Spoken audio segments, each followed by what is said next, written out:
प्यारे बच्चों, आज हम कक्षा 12वीं की गणित की अध्याय 2 की प्रश्नावली 2C के प्रश्नों को हल करेंगे। इसमें हम सबसे पहले एक उदाहरण देखते हैं। उदाहरण नंबर 5 जो आपको यहाँ पे दिखाई दे रहा है, मैं पढ़ के बता देता हूँ। उदाहरण नंबर 5 है, यदि f सच दैट 1 3 4 एक समुच्चय है टेंड्स टू 1 2 5 तथा g such that 1 2 5 tends to 1 3, है ना। और f जो है f सच दैट 1 2 3 5 4 1 ये युग्म है तथा g के जो अवयव हैं 1 3 2 3 5 1 के द्वारा प्रदत्त, तब f हो g तथा g o f ज्ञात करना है। ठीक है, तो ये हमें ज्ञात करना है और ये हमें दिए गए हैं, तो हम इसको हल करते हैं प्रश्नों को। ये मैंने यहाँ पे जो दिया गया है वो पहले से अंकित कर दिया है। f such that 1 3 4 tends to 1 2 5 और g 1 2 5 टेंड्स टू 1 3, और जो फलन है वो 1 2 3 5 और 4 1 इसके युग्म है, समुच्चय के युग्म है तथा g 1 3 2 3 और 4 5 1 के द्वारा परिभाषित है। ठीक है, हम यहाँ पे एक थोड़ा सा पहले चित्रण कर देते हैं जिससे आपको जल्दी समझ में आ जाए। ये हमारे पास में एक f फंक्शन है और ये एक g फंक्शन है। f के लिए हमारे पास में है 1 3 4, g के लिए f से 1 2 5। अब यहाँ से यहाँ के लिए हमारे पास में है 1 2 5 से 1 3, ये हमारे पास में 3 है। अब आप यहाँ देखेंगे कि 1 का 2 से संबंध है, तो ये 1 का 2 से संबंध हो गया। 3 का 5 से संबंध है, तो 3 का 5 से संबंध हो गया। 4 का 1 से संबंध है, तो 4 का 1 से संबंध हो गया। इसी तरह से इधर की साइड में जी के लिए 1 का 3 से संबंध है, 2 का भी 3 से संबंध है और 5 का 1 से संबंध। ये इस प्रकार से संबंध हमें दिखाई देते हैं। अब इस आधार पर हम आगे बढ़ेंगे। अब चूंकि f जो है वो 1 2 3 5 और 4 1 द्वारा परिभाषित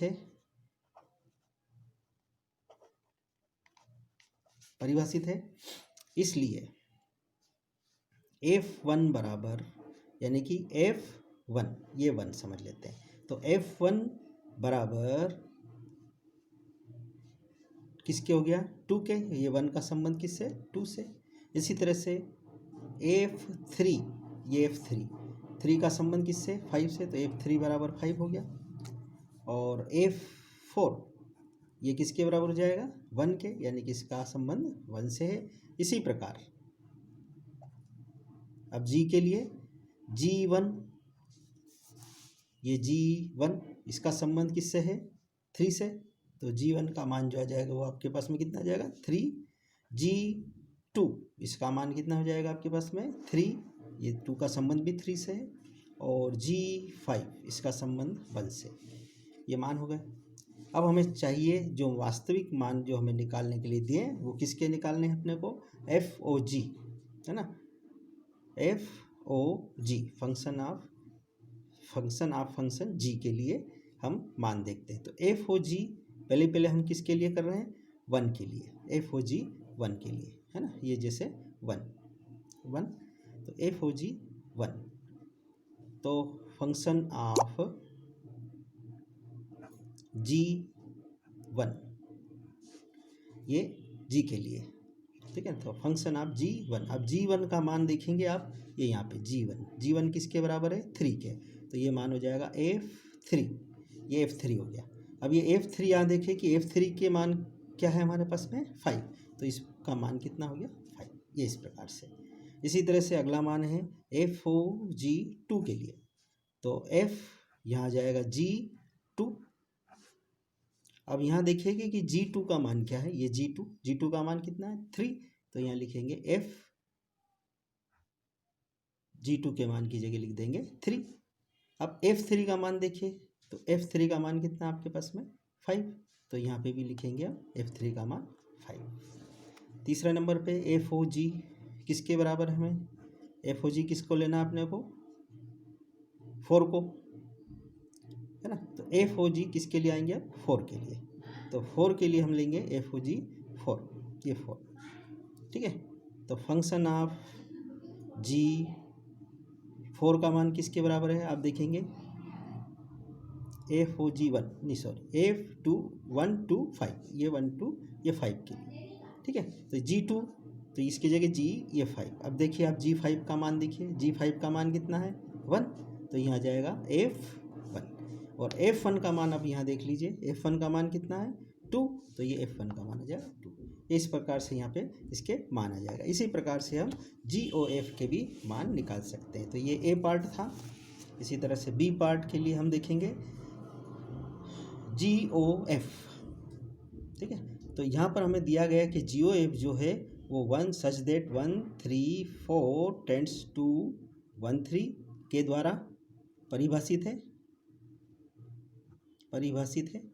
इसलिए अब इनके मान निकाल लेते हैं GOF के लिए। तो GOF 1 के लिए तो ये हो जाएगा GF1, ये GF1 हो गया। अब आप मान रखते हैं GF1, तो GF1 का मान कितना है, अब यहाँ देख लीजिए, ये F1 का मान कितना है 2, तो यहाँ आ जाएगा 2। अब G2 का मान देख लीजिए, तो ये G2 का मान कितना है 3, तो ये यहाँ पे माना जाएगा G2 का मान 3। इसी प्रकार से GOF अब किसके लिए निकालना है अपने को 3 के लिए, ये 3 है ना, ये 3 इसके लिए, फिर इसके किसके लिए निकालेंगे अपन 4 के लिए, और इस प्रकार से ये सभी मान अपने कंप्लीट हो जाएंगे। तो पहले GOF 3, तो GF3 के लिए तो ये हो गया GF3 का मान देख लीजिए, GF3 किसके बराबर है 5 के, तो यहाँ पे आ जाएंगे आपके पास में 5। और G5 का मान देखेंगे, ये G5 का मान 1, तो ये आ जाएगा G5 बराबर 1। और GOF अब की बार लेंगे हम 4 के लिए, तो GF4 अब इसका मान देखते हैं। GF4 का मान आप देखेंगे, F4 का मान कितना है 1, तो यहाँ पे आ जाएगा G1। और अब G1 का मान देख लेंगे, ये G1 है, तो G1 का मान कितना है 3, तो ये आ जाएगा आपके पास में 3। इस प्रकार से हमारे पास में ये दोनों मान आ गए। तो GOF के जो मान आए हैं वो इस प्रकार से आए हैं, 1 के लिए 3, 3 के लिए 1 और 4 के लिए 3। तो कैसे लिखेंगे 1 3 3 1 और 4 3। इसी तरह से FOG का भी लिख सकते हैं। FOG के मान क्या है हमारे पास में, वो हम देखेंगे यहाँ पे 1 के लिए 5, 2 के लिए भी 5 और 5 के लिए आए हमारे पास में 2, है ना। तो 1 के लिए 5, 2 के लिए 5 और 5 के लिए आए हमारे पास में 2। ये इस प्रकार से आंसर हो जाएंगे। तो ये था उदाहरण नंबर 5। अब हम प्रश्नावली के क्वेश्चन नंबर 1 से शुरू करते हैं। ये उदाहरण था, ये हमारा थोड़ा सा महत्वपूर्ण था, तो इसको हमने एक बार करके देखा। इसी तरह से अब आते हैं हम क्वेश्चन नंबर 1 पे। क्वेश्चन नंबर 1 में हमें दिया गया है कि यदि f such that r tends to r में fx बराबर x² माइनस 3x प्लस 2 के द्वारा परिभाषित फलन हो तो f(of(x) तथा f(f(x) ज्ञात कीजिए। ये दोनों ही हमें ज्ञात करना है, हमें दिया गया है प्रश्न आप बुक में देख सकते हैं, देख लेना। दिया है मैं हमारे पास में कि f such that r tends to r में एक फलन है fx बराबर x² माइनस 3x प्लस 2 के द्वारा परिभाषित है, यह हमें दिया गया है। तब हमें ज्ञात करना है f(of) functions of function x बराबर, अब इसको हल करते हैं। पहले f और इसको लिख लेते हैं fx, ये हो गया आपका f के लिए fx एक फलन। अब हम देखते हैं कि fx क्या है आपके पास में x² माइनस 3x प्लस 2, तो यहाँ मान लिखेंगे x² माइनस 3x प्लस 2, ये लिख दिया। अब वापस से, क्योंकि ये भी एक फलन है fx, तो हमारे पास में x क्या है fx x² minus 3x plus 2, तो जहाँ जहाँ x है वहाँ पर हम ये पूरा मान लिखेंगे। तो इस प्रकार से हमारे पास में जो जमेगा समीकरण वो इस प्रकार से आएगा। पहले x² यानी कि x² माइनस 3x प्लस 2 का होल स्क्वायर माइनस 3 और फिर x की जगह पे लिखेंगे x square minus 3x plus 2, और अब है प्लस के 2 तो ये प्लस के 2। अब इसको खोलेंगे हम, तो ये होल स्क्वायर है, या तो हम इसको 2 बार लिख के गुणा करेंगे, जैसे इस प्रकार से x square minus 3x plus 2, x square minus 3x plus 2, इसको 2 बार लिख दिया, minus 3x square minus minus plus 3 तिया 9x plus minus plus minus 3 दूनी 6 और प्लस के 2। ये ऐसा लिखने के बाद में अब इनका गुणा कर देते हैं। एक्स स्क्वायर का एक्स स्क्वायर से गुणा x की घात 4 माइनस एक्स स्क्वायर का 3x में गुणा करेंगे तो ये आ जाएगा 3x क्यूब, फिर एक्स स्क्वायर का 2 में गुणा करेंगे तो ये आ जाएंगे प्लस के 2x स्क्वायर, माइनस 3x का एक्स स्क्वायर में गुणा करेंगे तो माइनस 3x क्यूब आ गए फिर माइनस माइनस प्लस हो गए, और 3 का 3 में गुणा करेंगे 3 तिया 9x स्क्वायर हो जाएंगे, फिर माइनस प्लस माइनस 3 दूनी 6x हो जाएंगे। अब प्लस के 2 एकम 2x स्क्वायर, 2 तिया 6 माइनस के 6x प्लस प्लस 2 दूनी 4, ये प्लस के 4, और बाकी फिर ये लाइन से ऐसा कैसे ही minus 3x square plus 9x minus 6 plus 2। अब इनको जमा देते हैं क्रम से मानक रूप में, तो x टू दी पावर 4, फिर 3x क्यूब दोनों माइनस के हैं तो ये 3 और 3 6 हो जाएंगे, तो माइनस 6x क्यूब। अब एक्स स्क्वायर को लेंगे 2x square plus 2x square minus 3x square, तो 2x स्क्वायर और 2x स्क्वायर मिलके 4x स्क्वायर हो गए, और 4x स्क्वायर में से हम इसमें से घटा देंगे, किसको घटाएंगे अब 3x स्क्वायर को, है ना, तो 2x square plus 2x square plus 9x square, तो ये होगा आपके पास में ये तीनों मिला के, ये 2x स्क्वायर, ये 9x स्क्वायर, ये 2x, ये 13x स्क्वायर होगा। ठीक है, तो 13x स्क्वायर में से हमने 3x स्क्वायर को माइनस कर दिया, तो प्लस के कितने बच जाएंगे आपके पास में 10x square, 2x square 2x square 9x square, तीनों को प्लस कर दिया, उसमें से माइनस 3x स्क्वायर माइनस कर दिए। ओके, अब आते हैं अगले x में देखेंगे 6x है और 9x है। ठीक है, तो 6x और 6x 12x हो गए, 12x में से 9x, तो 9 में से 12 माइनस कर देंगे तो आपके पास में बच जाएंगे ये माइनस के 3x। ठीक है, अब आपके पास में संख्या में देखते हैं, संख्या में आपके पास में 4 है, 4 प्लस के 2 प्लस के 4 और 2 6 हो गए, 6 में से 6 गए तो 0 बच गए, यानी कि ये ख़त्म हो गए। तो आपके पास में जो मान आया है वो इस प्रकार से आया है एफ एक्स का x की to the power 4 minus 6x cube plus 10x square minus 3x, ये आपका आंसर हो जाएगा। इस प्रकार से आपको मान हल करना है, निकालना है। एक और सवाल देखेंगे जिससे आपको और क्लियर होता जाएगा। आपके प्रश्न नंबर, फिर से एक और देख लीजिए, दूसरा ही क्वेश्चन नंबर 2, इसमें भी आपको इसी तरफ से दिया गया है। क्वेश्चन है, यदि फलन f such that r tends to r f x बराबर x square minus 2x minus 3 द्वारा परिभाषित हो तथा फलन g r tends to r g x बराबर 3x माइनस 4 के द्वारा परिभाषित हो तो जी ओ एफ एक्स और एफ ओ जी एक्स ज्ञात करना है। मतलब इसमें आपको दो फलन दे रखे हैं। एक फलन आपका है जो दिया गया है f such that r tends to r में एफ एक्स बराबर 3x square minus 2x minus 3, एक तो ये दिया है, तथा दूसरा दिया है f such that r tends to r में जी एक्स बराबर 3x माइनस 4, ये दिए रखे हैं के द्वारा परिभाषित हैं। तो हमें मान ज्ञात करना है, जी ओ एफ और एफ ओ जी, ये दोनों मान हमें बारी बारी से ज्ञात करना है। तो पहले हम ज्ञात करेंगे किसका, जी ओ एफ एक्स के लिए। तो यहाँ पे आ जाएंगे सबसे पहले जी फंक्शन ऑफ एफ एक्स, फिर आगे एफ एक्स का मान आपके पास में है x square minus 2x minus 3, ये यहाँ रख देंगे तो ये जाएगा g x square minus 2x minus 3, ये रख दिया। अब आप देखेंगे कि जी एक्स और जी एक्स का मान क्या है आपके पास में, तो ये जी एक्स है 3x माइनस 4, तो x की जगह पर ये वाले मान रखेंगे और आगे बढ़ाएंगे।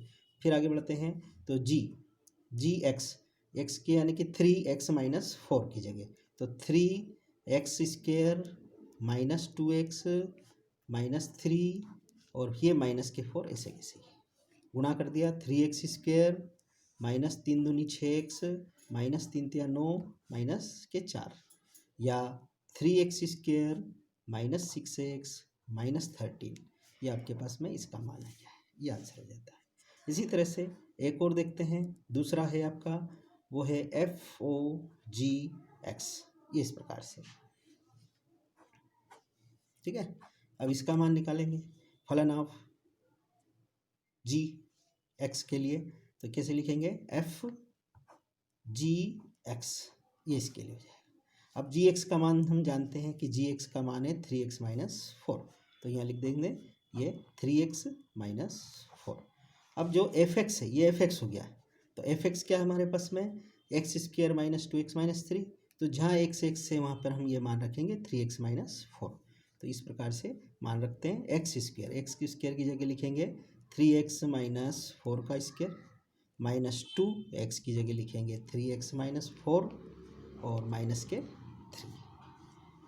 ये x² का सूत्र है a-b का होल स्क्वायर, इसको सूत्र के रूप में लिख देते हैं। a² मतलब 3x का होल स्क्वायर प्लस b² मतलब 4 का स्क्वायर -2 × a × b, ये तो सूत्र लगा के कर दिया। इसको हल करा, 3 दूनी 6x प्लस 2 चौका 8 और -3, ये -3, ठीक है।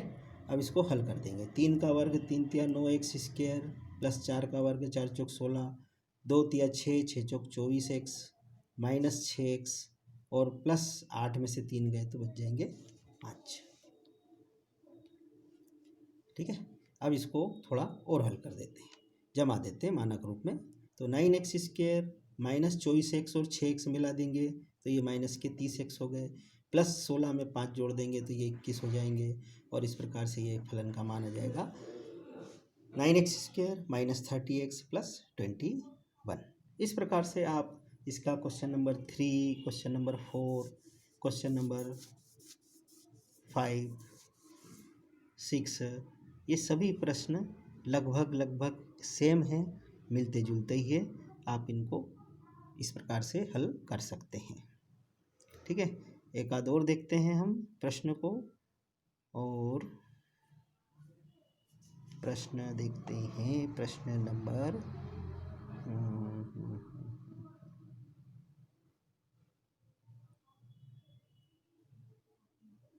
क्वेश्चन नंबर 5 देखते हैं। क्वेश्चन नंबर 5, अब इस क्वेश्चन नंबर 5 में देखते हैं, प्रश्न लिखा हुआ है, मैं प्रश्न बोल रहा हूँ, पढ़ रहा हूँ।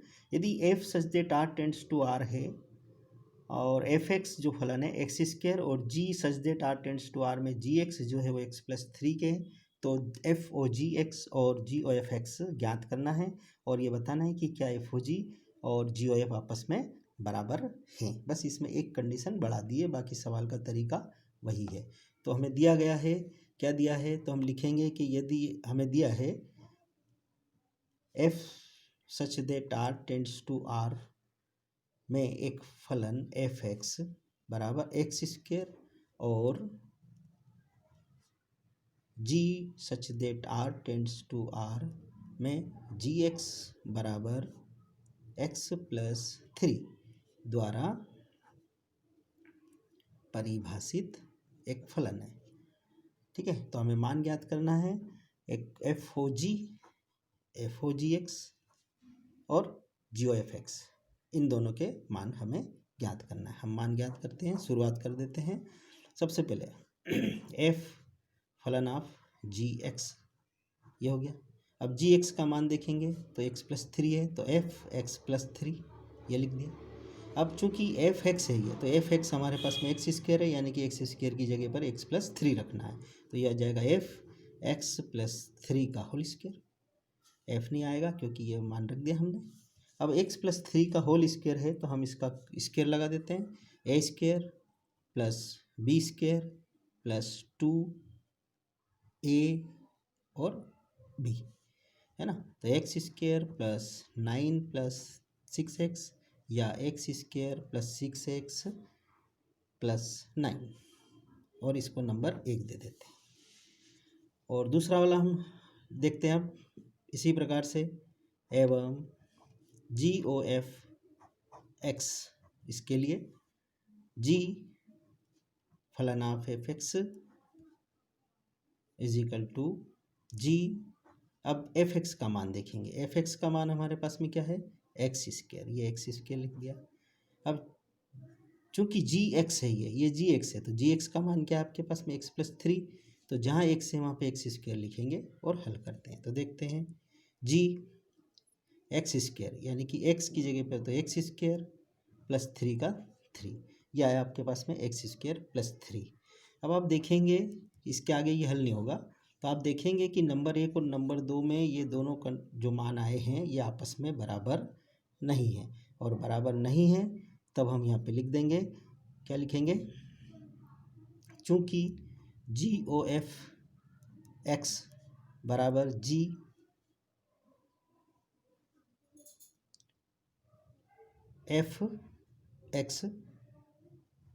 बराबर gx², बराबर बताना, बराबर ही बताना। तो यहाँ लिख सकते हैं समीकरण 1 व 2 से, ठीक है। ये दोनों बराबर नहीं है तो इसके लिए क्या लिखेंगे, FOGX बराबर नहीं है GOFX के, ये दोनों आपस में बराबर नहीं है, और यही हमें बताना था। तो इस प्रकार से ये प्रश्न नंबर 5। तो लगभग सभी प्रश्न इस तरह से ही मिलते जुलते प्रश्न हैं जो आपको करना है, ठीक है। और एक आध और देख लेते हैं।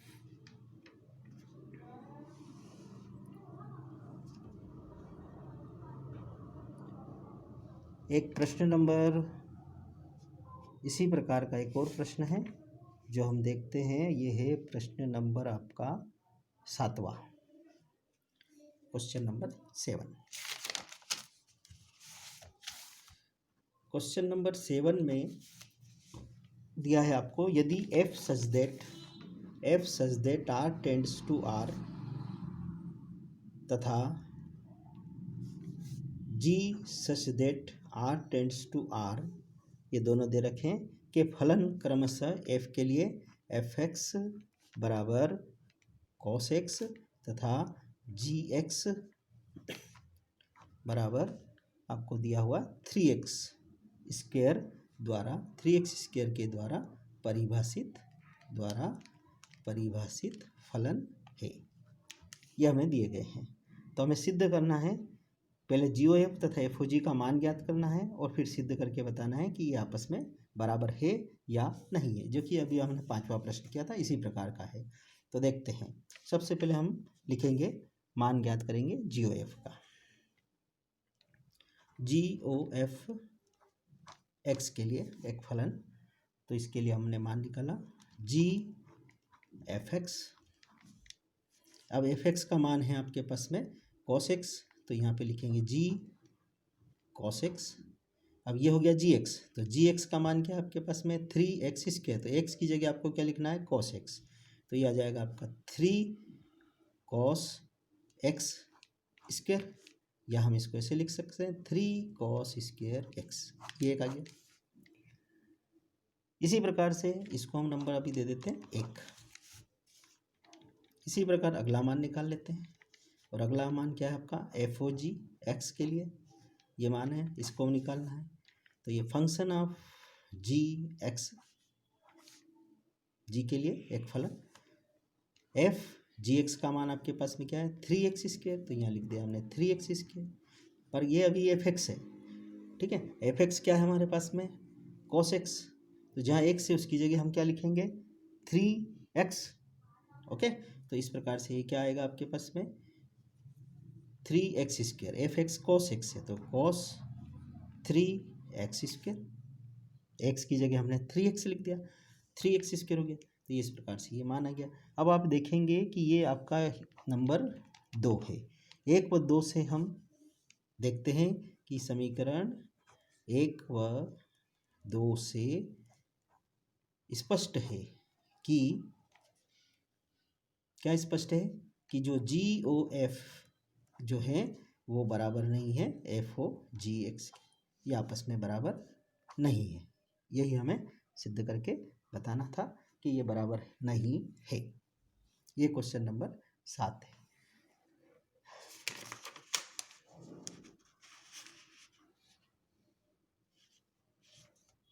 एक और प्रश्न आप देख सकते हैं, इसमें हम देखते हैं आपको प्रश्न number 13। Question number 13 question number 13 में हमें दिया गया है कि सिद्ध कीजिए कि यदि f such that x tends to y तथा g such that y tends to z एक ही हैं तो GOF such that x tends to z भी एक ही होगा। यह हमें प्रूव करके बताना है। हमें एक f जो एक फलन दे रखा है x टेंड्स टू y वो एक ही है, और साथ में दूसरा फलन जो दे रखा है g y tends to z ये भी एक ही है। दोनों एक ही है तो हमें GOF x tends to z भी एक ही होगा। ये सिद्ध करके बताना। हमें दिया है कि f such that x tends to y तथा दूसरा फलन g y tends to x y tends to z, ये दोनों ही एक ही है, एक ही है। ठीक है, तो हमें बताना है कि GOF x tends to z भी एक ही होगा। तो ठीक है, हम लिखते हैं हमारी जो परिभाषा है एक ही फलन द्वारा जो सूत्र है इसका वो लिखेंगे GOF x1 बराबर GOF x2। ठीक है, ये सूत्र है, इसको लिख दिया यहाँ पे GFX1 बराबर GFX2, ये लिख दिए, ये हो गया। फिर आगे बढ़े।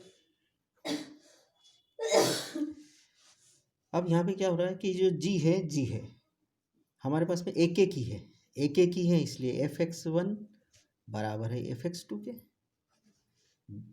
हमें दिया गया कि G such that y tends to z एक ही है। अब एक ही है तो ये आपस में हट जाएंगे, तो क्या बचेगा FX1 बराबर FX2।